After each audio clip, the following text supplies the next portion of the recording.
Kapteni wa Bungereza Wayne Makuruni ategeezezza nga bwe bayise mu kaseera akazibu oluvannyuma lwe yali omutendesi waabwe Sam Allardyce okusulawo omulimu guno olw'ebigambibwa nti yaweebwa ekyoja mu miro kya mitwalo gya paundi 40.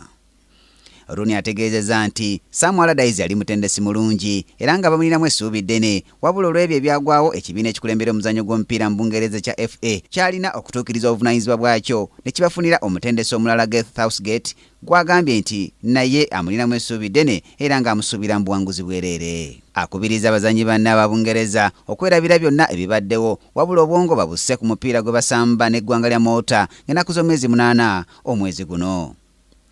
Bungereza yakubiri mu kibinja fa n'obubonero 3 nga kikulembeddwa Scotland ebale ebyaku mugate gwa goal. Mu mpiira emirala egisambibwa ekiro kya leero, Australia ekyaza Wales, Moldavia esamba Serbia, Republic of Ireland yakukyaza Georgia, ate Italy esamba Spain, olwo Macedonia ekyaze Israel, ate Iceland esamba Finland, olwo Kosovo esamba Croatia, ate Turkey yakukyaza Ukraine.